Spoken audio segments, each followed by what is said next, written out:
Para jamaah rahimakumullah, kita sudah panjang lebar menjelaskan tentang pribadi Nabi sallallahu alaihi wasallam, mulai dari beliau sebelum dalam kandungan, ya, ketika berada dalam kandungan, kemudian sampai beliau lahir, terus sampai kemarin kita ceritakan tentang peristiwa Isra dan Mi'rajnya Nabi Muhammad sallallahu alaihi wasallam. Pada malam ini kita akan bicara tentang bayanu ta'dibillah ta'ala habibahu wa safiyahu Muhammadan sallallahu alaihi wasallam bil Quran.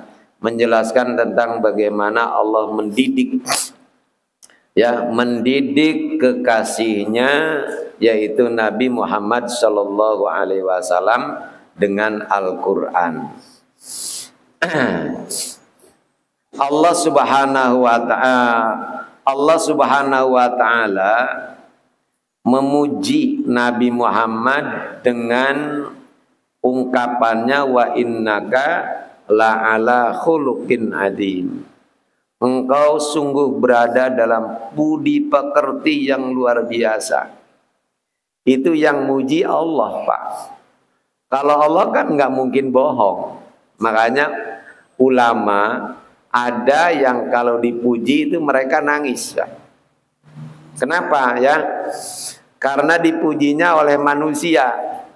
Manusia ini kadang-kadang mulutnya manis tapi hatinya pahit, ya. Belum tentu apa yang ada di mulut itu cerminan dari apa yang ada di dalam hatinya. Belum tentu, saya bukan mengatakan tidak, ya. Yang tulus memuji ya ada, tapi kalau Allah nggak mungkin bohong, ya. Kalau Allah pasti benar. Jadi kalau Allah memuji berarti memang Nabi Muhammad ini luar biasa sekali, ya. Marhamullah. Seorang bertanya kepada Bunda Aisyah radhiyallahu anha, ya, yaitu Sa'ad bin Hisham. Beliau berkata, dakhaltu ala Aisyah radhiyallahu anha wa an abiha. Aku masuk menemui Bunda Aisyah radhiyallahu anha wa an abiha, fasa'altuha an akhlaqi Rasulillah sallallahu alaihi wasallam. Lalu saya bertanya kepada beliau tentang akhlaknya Nabi. Faqalat, kata Bunda Aisyah, ama taqra'ul Qur'an? Apa kamu enggak baca Al-Qur'an? Qultu bala, tentu saya bisa dan saya juga suka baca Al-Qur'an. Qalat kana khuluqu Rasulillah sallallahu alaihi wasallam Al-Qur'an. Kata Bunda Aisyah, akhlaknya Rasulullah itu Al-Qur'an. Maka Rasulullah disebut sebagai Quran berjalan.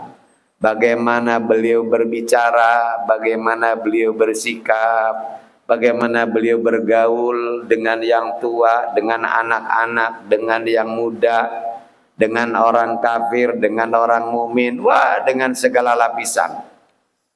Ya, dan itu cerminan dari Al-Qur'an, Pak. Nah, maka sekarang kalau ada yang mengatakan orang itu Qur'ani hidupnya, tapi berlawanan dengan perilaku atau ucapan Rasul, jelas enggak Qur'an. Ya, sebab yang sikap dan ucapnya Qur'ani itu ya, adalah Rasulullah. Jadi kalau beda berarti enggak Qur'ani, Pak. Itu gampang, ya, seperti itu. Dan Rasulullah sallallahu alaihi wasallam bersabda, bu'istu liutammima makarimal akhlak. Aku diutus untuk menyempurnakan akhlakul karimah. Jadi semua nabi, Pak, ya, itu mengajarkan akhlakul karimah. Semua nabi, ya, ngajarin itu.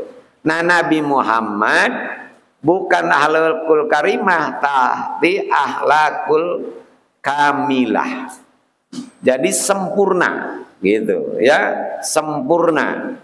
Sehingga kata beliau begini, Kalau katanya ibarat bangunan, ya, ajaran para nabi itu adalah ibarat istana yang sangat megah sekali. Megah sekali. Tiada bandingannya. Cuma sayang masih ada satu bata yang belum terpasang, kata Nabi. Akulah tuh bata itu. Jadi dengan diutusnya Nabi, akhlak itu jadi bukan karimah, Pak, tapi mutimmah, kamilah, sempurna sudah.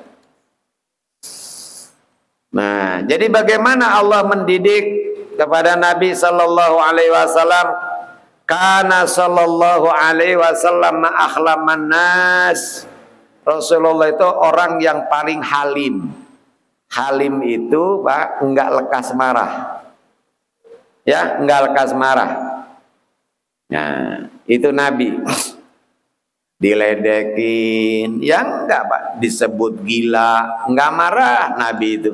Disebut tukang sihir, ya enggak, sampai Nabi mengatakan al-mu'min, kata Nabi, batiul ghadab sariul ridha.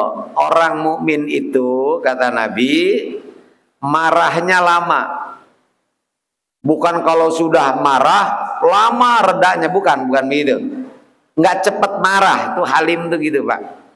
Diledekin, diapain, kan ada orang tukang ledekin orang, giliran diledek, wah, marahnya bukan main. Nah, ini namanya menang dewek maunya itu, ya.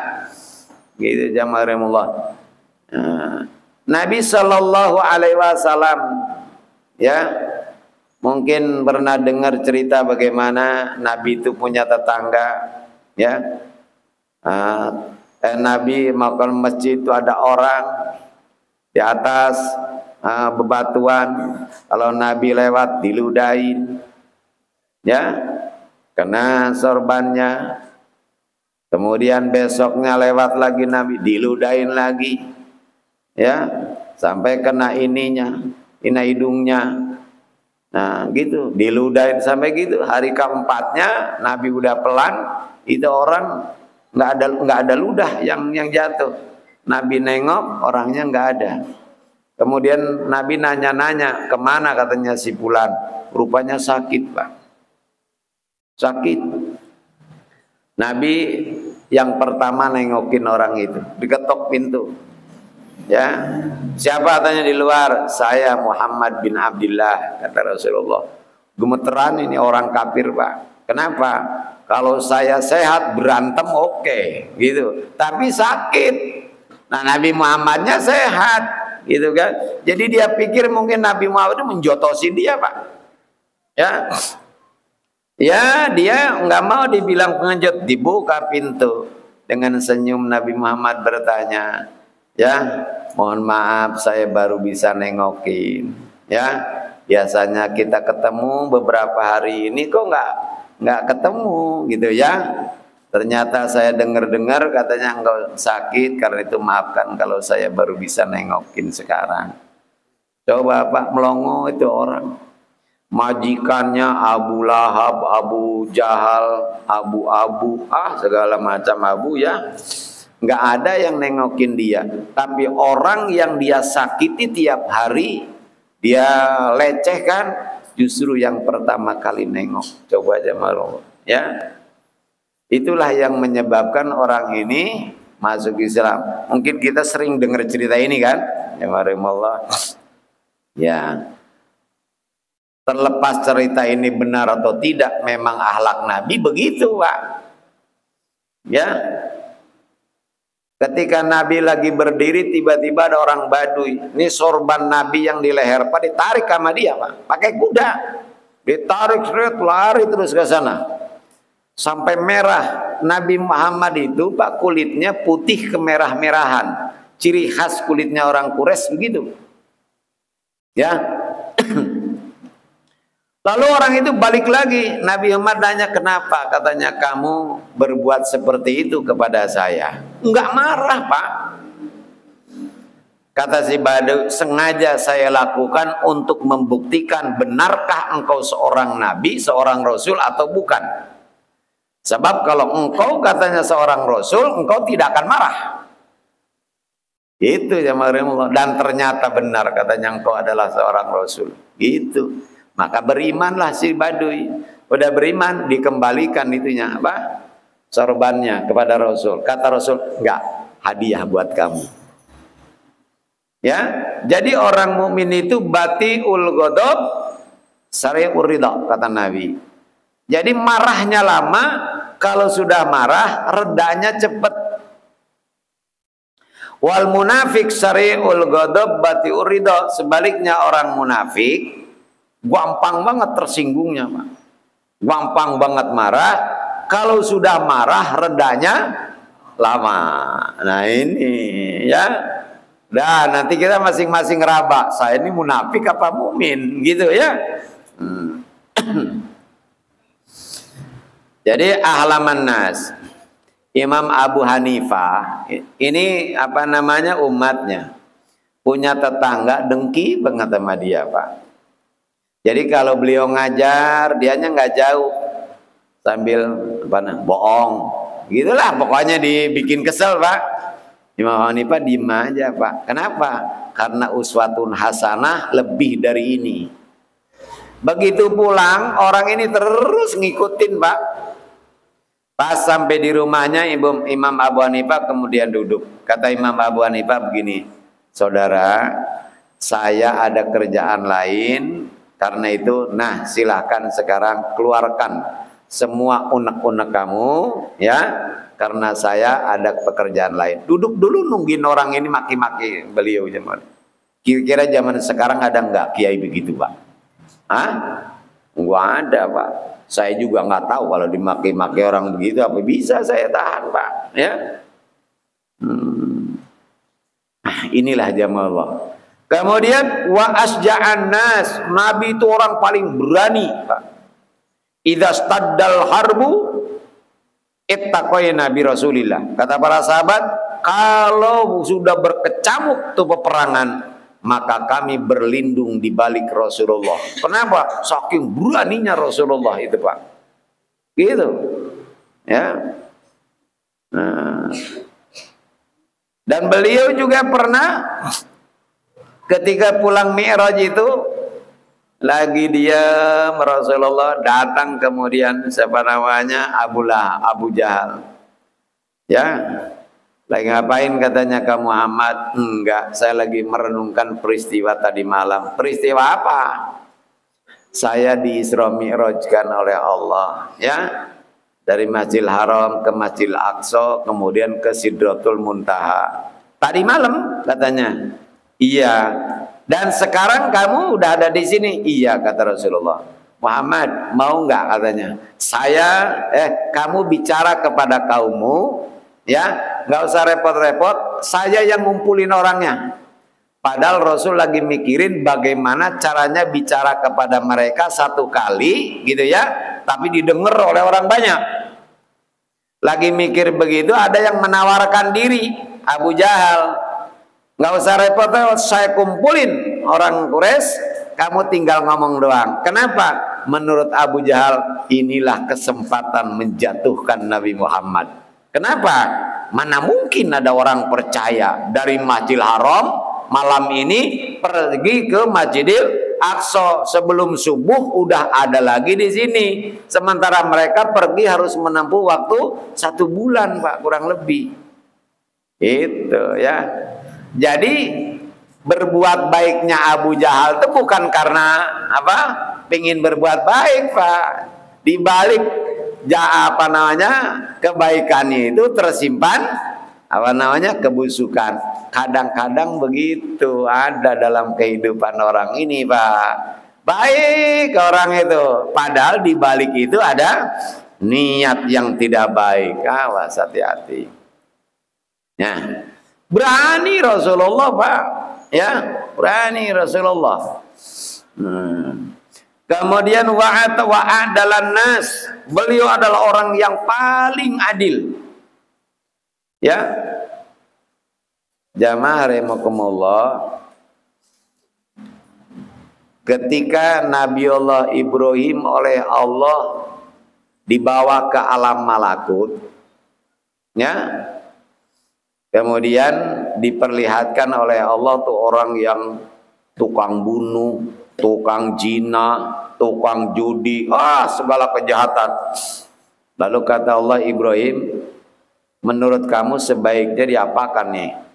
Ya dia ini, Rasulullah, ya Allah, nikmatmu dia nikmati, ya semuanya, tapi dia bikin kerusakan di muka bumi. Perintahmu tidak dilaksanakan, sebaiknya yang ini cabut saja nyawanya. Nabi Ibrahim. Jadi cabut oleh Allah, matiin. Nah, giliran kemudian beliau sudah punya anak, kata Allah begini, Ibrahim, tuh sembelih anakmu. Lah kok disembelih ya Rob? Gitu. Lah kok disembelih? Ibrahim, apa kamu lupa? Tempo hari ketika si pembunuh, si pezina dan sebagainya, kau usulkan supaya dicabut nyawanya, aku cabut nyawanya. Padahal yang jadi Tuhan itu aku. Tapi aku turuti keinginanmu. Nah sekarang aku sebagai Tuhan nyuruh kamu nyembelih anakmu. Kenapa keberatan? Ya Allah, hadza samratu fuadi. Ya Allah, ini kan buah hati saya. Nah, kalau yang itu nggak ada hubungannya dengan Nabi Ibrahim, ya. Jadi kayaknya bolehnya itu karena tidak ada hubungan dengan dirinya. Awas berbicara keadilan nih Pak. Jamaah Allah, Bapak waktu nikah dulu ada yang ngasih kado, gelas gede, ada tulisannya papa, mama, ya. Disimpan, setiap minum pakai itu. Kemudian pecah Pak sama pembantu. Marah nggak Pak? Marah kan? Marah ini loh. Tapi sekarang kalau Bapak demen nama pembantu itu, marah nggak? Lain kan? Iya. Jadi sebenarnya marahnya itu karena pecah atau karena nggak demen?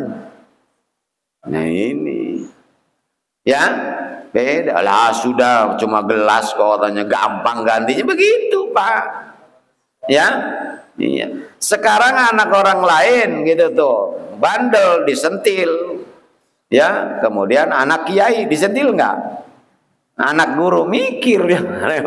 Padahal ini masalahnya anak siapa atau perbuatan apa gitu loh ya. Kalau bicara masalah keadilan begitu, jemaah Allah. Makanya Nabi Muhammad SAW bersabda, lau saraqat Fatimatu bintu Muhammadin laqata'tu yada. Kalau Fatimah putrinya Muhammad mencuri, aku potong tangannya. Awas Pak, Fatimah putrinya Muhammad, Nabi menyebutnya begitu ya, bukan Fatimah putrinya Rasulullah. Bedakan Pak, ya. Kalau Fatimah binti Muhammad, orang namanya Muhammad, mungkin dia bisa salah. Tapi sebagai seorang Rasul, enggak mungkin. Karena kalau sebagai Rasul, itu bimbingan dari Allah, wahyu dari Allah. Ketika mau perang Khandaq, Pak, ya, Nabi Muhammad memilih, karena setiap mau perang, Pak, itu selalu di luar kota Madinah. Walaupun adanya di Madinah, tapi selalu di luar kota, Pak. Menunjukkan bahwasanya Islam enggak pernah memulai perang. Kenapa? Wong buktinya perangnya di Madinah semua kok Pak. Kalau perangnya di Mekah, ya berarti orang Islam yang nyerang. Kalau peperangan itu selalu di Madinah, berarti Islam selalu diserang. Itu yang pertama Pak. Jadi bela diri. Yang kedua, Nabi nggak pernah perang ini itu di dalam kota Madinah, selalu di luar kota. Itu Pak. Kenapa? Menghindari jangan sampai ada korban sipil dalam peperangan. Itu ya, wanita, aki-aki, anak-anak nggak boleh, jamaah Allah. Itulah didikan dari Rasul kepada kita kaum muslimin begitu jamaah. Beda dengan orang kafir, lagi sholat diberondong, ya kan? Coba jamaah. Nah, kayak begitulah Nabi Shallallahu Alaihi Wasallam, ya. Jadi selalu di luar kota Madinah, dan beliau tinjau dulu Pak sebelum perang. Akhirnya beliau nyarilah tempat. Salman Al-Farisi kemudian bertanya, Rasulullah, ya, ini Anda bikin tenda di sini itu atas perintah Allah atau ini ijtihad Rasul sendiri? Itu kata Nabi Muhammad, enggak, ini menurut saya aja. Kalau begitu Rasulullah, artinya kalau perintah Rasul, Salman nggak berani Pak, ya, nggak berani mengusulkan, karena nggak mungkin namanya Allah itu salah. Rasulullah yang namanya peperangan, ya, yang paling penting, yang paling vital itu air, dan ini jauh dari sumber, dari mata air. Oleh sebab itu menurut saya keliru kita kalau bikin tenda di sini, maka harus bikin tenda atau kemahnya itu di sana yang ada sumber mata air. Kata Rasul, kau benar Salman, pindah. Makanya tuh, sebagai orang yang namanya Muhammad boleh jadi salah Pak, boleh jadi salah, tetapi sebagai seorang Rasul nggak mungkin salah. Ya, makanya Nabi mengatakan bintu Muhammad, bukan bintu Rasulillah. Nah, jadi Nabi menyontohkan sendiri itu adalah begitu. Adalan nas. Kemudian juga wa a'tafan nas lam tamusa yadaqatu yadamra'atin la yamliku riqaha. Dan Rasulullah itu orang yang paling menjaga kehormatan dirinya, sehingga beliau itu belum pernah menyentuh tangan wanita yang perkebudakannya enggak dimiliki atau yang bukan mahramnya, enggak pernah Nabi itu. Kan beda kalau dengan kita, ya. Ya kiai aja salaman sama kalau Rasulullah benar-benar dijaga sekali jamaah Allah, kecuali dengan mahramnya atau dengan budak perempuan baru beliau mau. Ketika para wanita itu mau dibaiat, kalau orang mau menyatakan Islam berbaiat kepada Nabi, kalau laki-laki Pak banyak, ya, itu tangannya numpuk begitu tuh. Ayo nanti kalau sudah numpuk tangan Rasul di atas. Yadullah fawqa aidihim, tangan Allah maksudnya tangan Rasulullah di atas tangan mereka. Kalau yang berbaiat itu perempuan, maka yang ngebaiatnya nanti istrinya Rasulullah itu, atau mahramnya Rasulullah. Rasul nggak mau megangnya. Nah, Rasul yang nuntun kalimatnya, yang beri nasihatnya. Jadi benar-benar Nabi itu menjaga. Tapi saya juga jamaah Allah melihat, saya punya guru juga, ketika ada santri bernama istrinya datang, ya, kemudian salaman istrinya, anak-anak perempuannya, mau aja itu guru Pak. Saya punya sahabat, punya pesantren namanya Ki Zain Ahmad. Zain, gimana jenengan kalau perempuan salaman dengan seorang popo? Dia bilang nggak apa-apa, saya mau salaman gitu. Yang intinya itu kan sebenarnya kita ini menjaga fitnah. Yang jelas kita nggak punya perasaan apa-apa, gitu ya. Nah ini kiai Pak, ya. Bagaimana dengan Rasulullah? Rasulullah itu secuil pun benar-benar dia jaga Pak peluang yang bisa menjatuhkan kehormatan beliau sekecil apapun. Lah kalau para kiai, para ustadz ya merasa nggak akan timbul fitnah sehingga dia berani melakukannya. Ya, kita boleh nggak setuju dengan kiai, tapi jangan membodoh-bodohkan para kiai, ya, karena mereka lebih ngerti lah dari kita tentang masalah hukum. Baik, yang berikutnya lagi jamaah Allah, karena ashon nas, beliau adalah orang yang paling dermawan, apalagi kalau bulan puasa.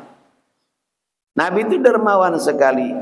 Pernah Nabi Shallallahu Alaihi Wasallam keluar dengan membawa uang 4 dirham, ya, membawa uang 4 dirham, Pak. Tujuannya mau beli baju.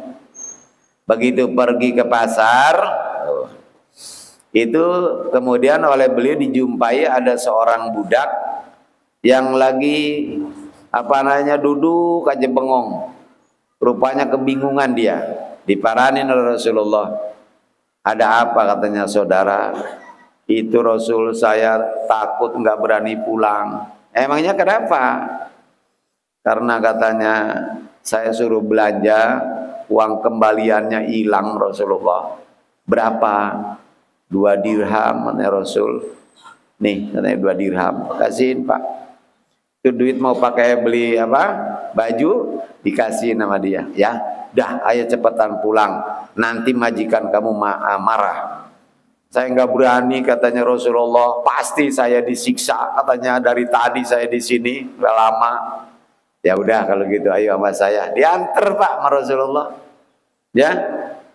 Nah, majikannya 3 perempuan.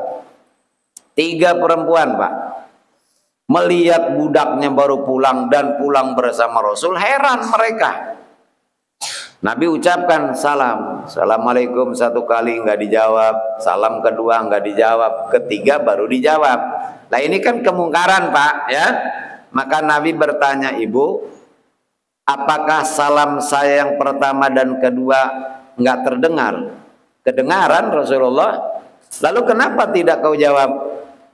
Ya sengaja katanya biar engkau lebih banyak lagi mendoakan kami. Alasannya benar nggak Pak? Benar Pak. Makanya Nabi nggak marah karena benar alasannya bisa diterima Pak. Ya doa 1 kali dengan 3 kali ya bagusan 3 kali Pak. Ya. Nah begitu.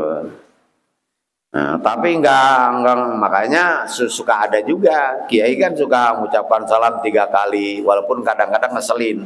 Ya, ajarin kita ditambahin pokoknya yang nggak jawab biar lakinya kawin lagi. Gondok banget tuh perempuan Pak.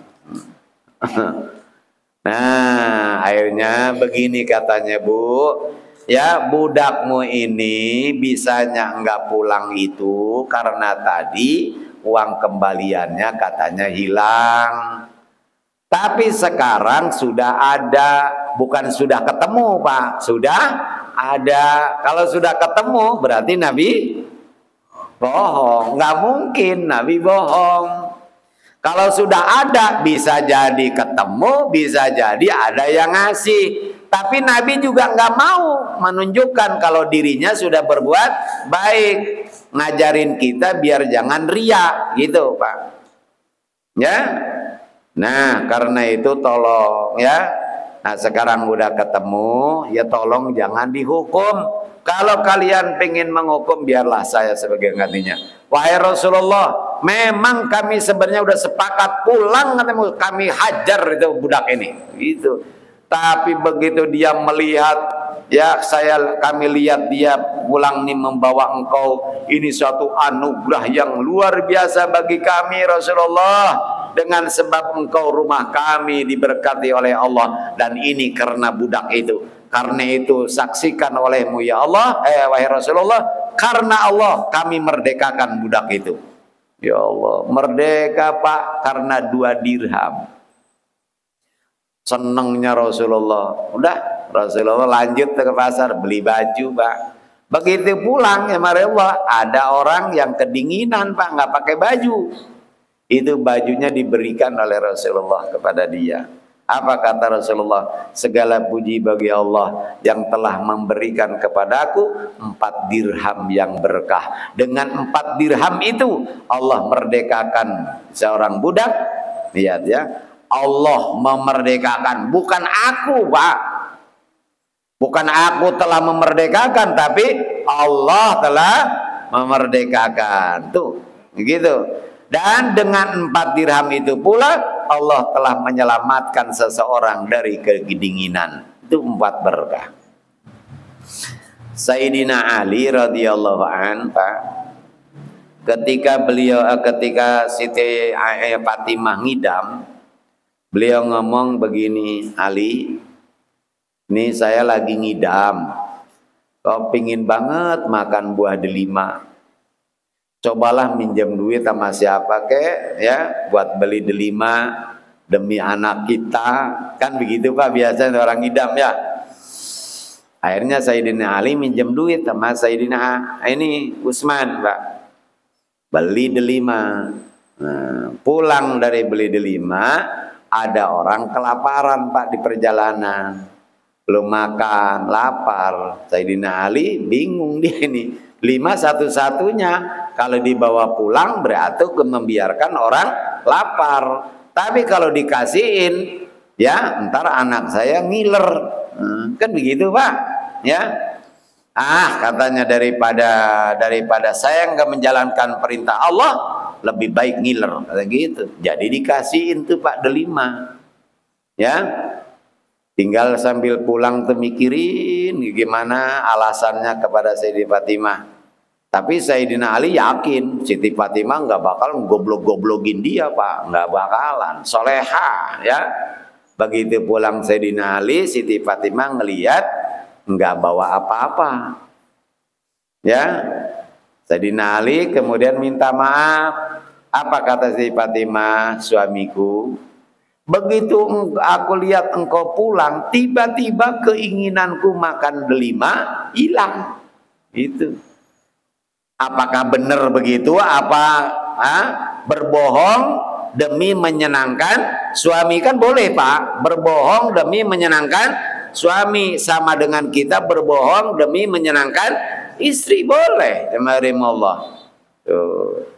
Dah, Sayyidina Ali udah nggak merasa bersalah, jadinya apa? Tiba-tiba nggak lama ada yang ketok pintu.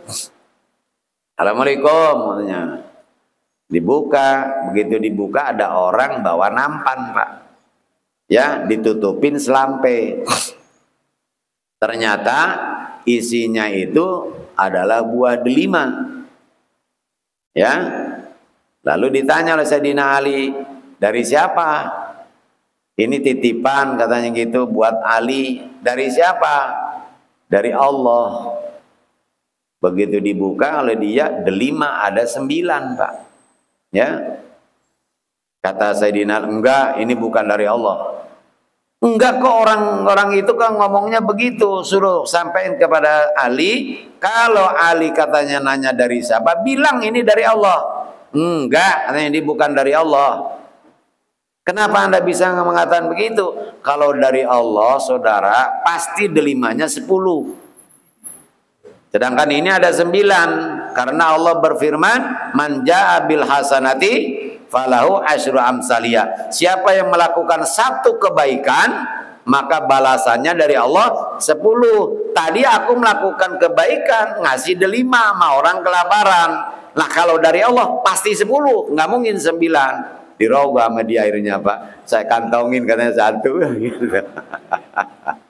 Ya, kata dia, saya ini belum pernah katanya pingin milikin punya orang, ya, tapi begitu melihat ini katanya Tuan Ali, kok saya ngiler banget, ini delima udah gede, cakep, kayaknya manis banget.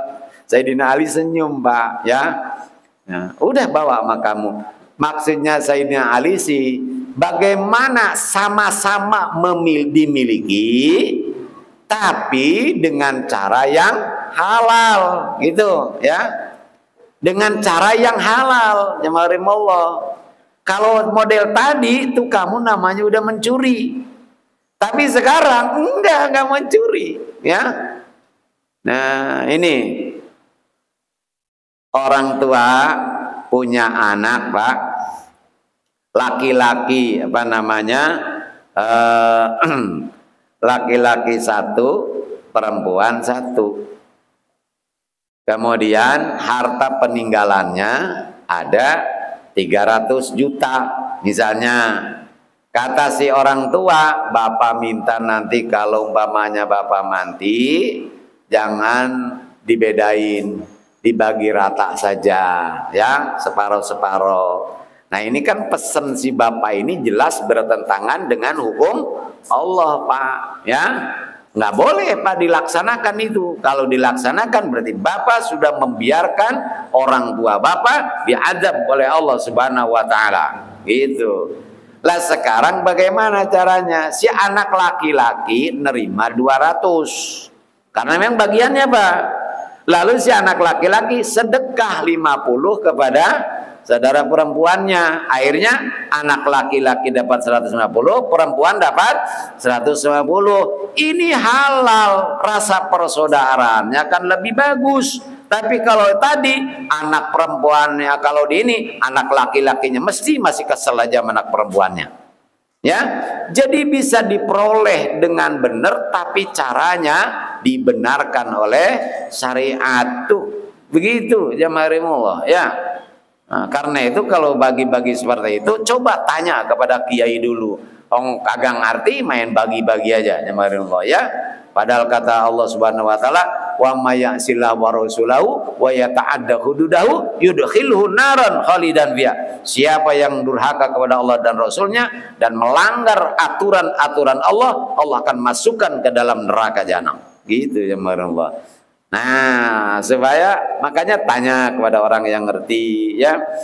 La yabitu inda dinar wala dirham. Wa in fadula sayyid la walam yajid mayuti wa fajulai lam yakwi ila manzili hatta yatabarra minhu ila man yahtaju ilai. Dan beliau ini nggak bisa tidur katanya Pak kalau punya duit. Beliau nggak bisa tidur kalau punya duit. Sama kita juga begitu ya Pak. Hah? Terbalik ke Pak? Jadi Rasulullah kalau punya duit nggak bisa tidur Pak. Kita malah kalau nggak punya duit kagak bisa tidur. Melek. Emang kalau kita melek terus duit datang? Hah? Enggak juga Pak ya.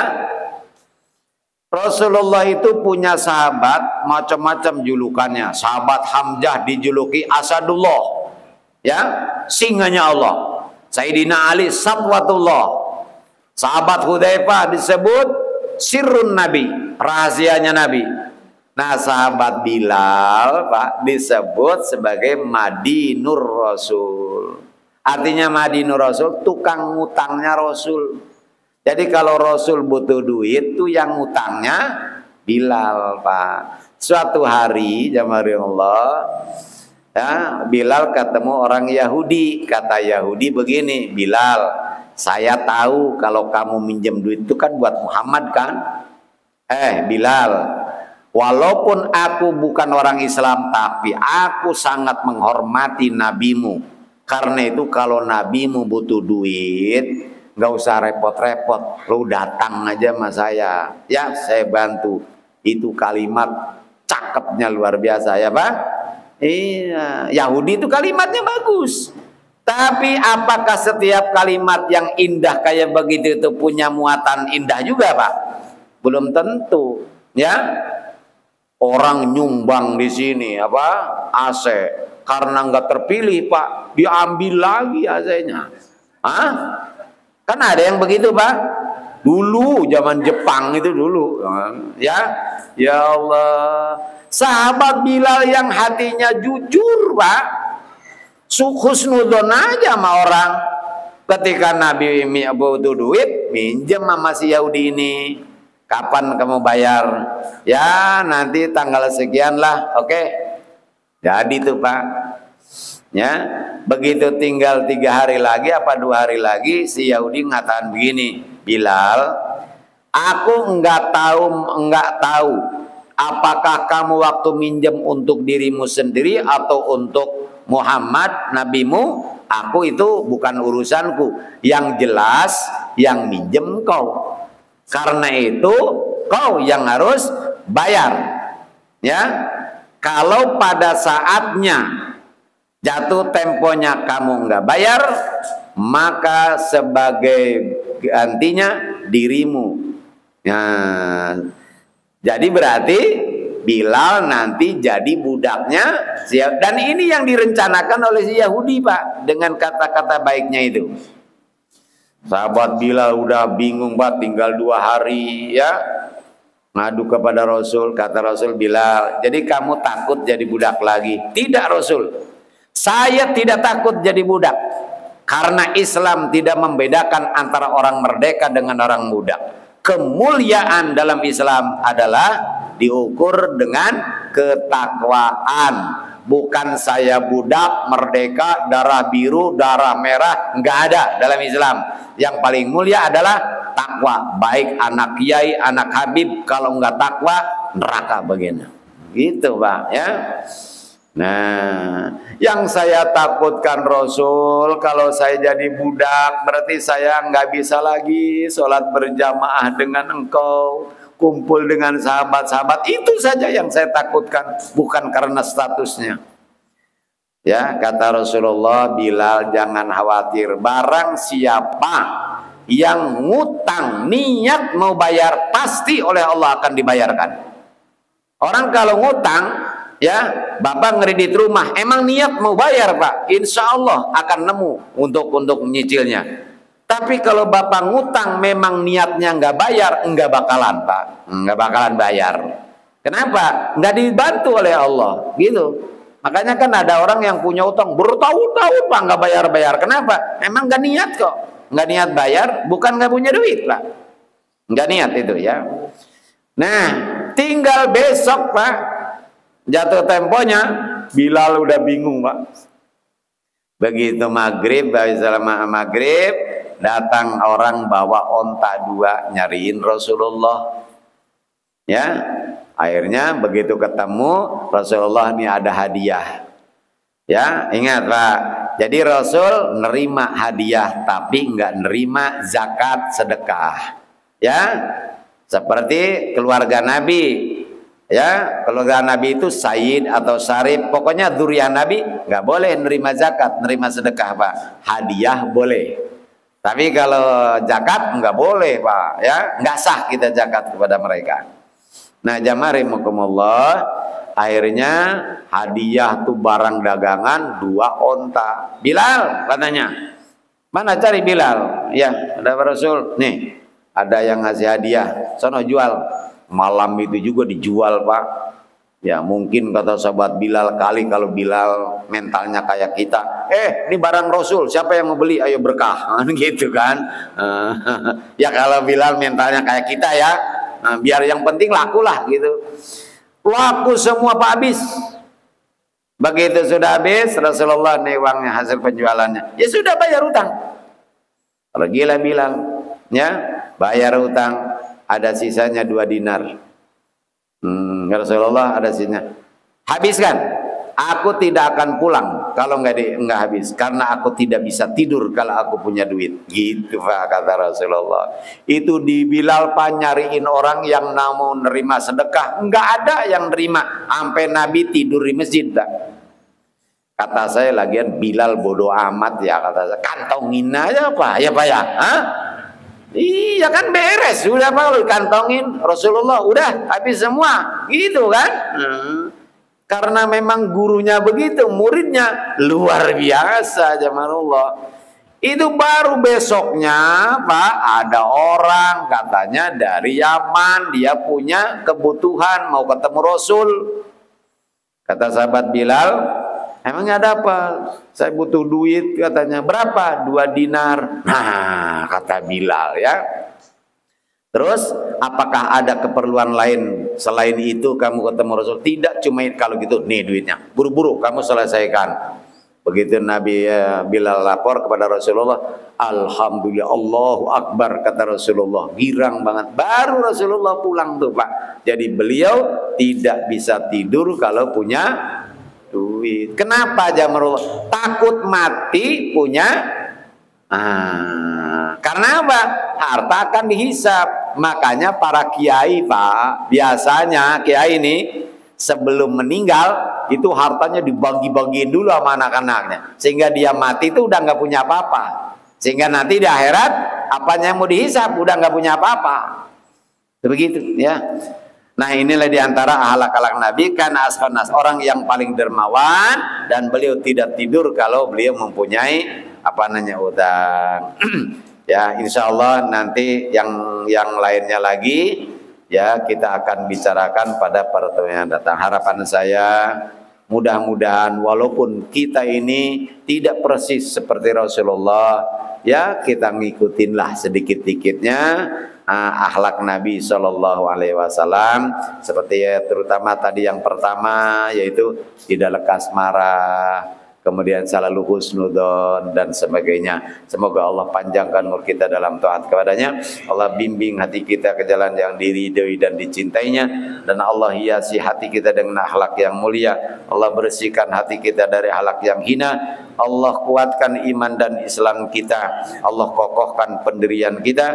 Allah limpahkan rahmat, taufik dan hidayah kepada kita, anak cucu kita, sehingga selama hidup kita istiqomah dalam menjalankan perintahnya, menjauhi larangannya, dan manakala wafat Allah wafatkan kita dalam keadaan husnul khatimah. Rabbana taqabbal minna du'ana wa rajana sir amalina bi rahmatika ya arhamar rahimin. Rabbana atina fid dunya hasanah wa fil akhirati hasanah wa qina adzabannar. Rabbana la tu'akhidna in nasina aw akhtana. Rabbana la tahmil alaina isran kama hamaltahu 'alal ladzina qablina. Rabbana wa la tuhammilna ma la taqata lana bih.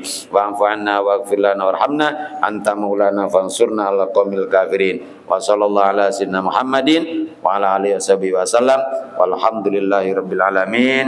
Wallahul muwaffiq ila aqwamit thoriq. Assalamualaikum warahmatullahi wabarakatuh.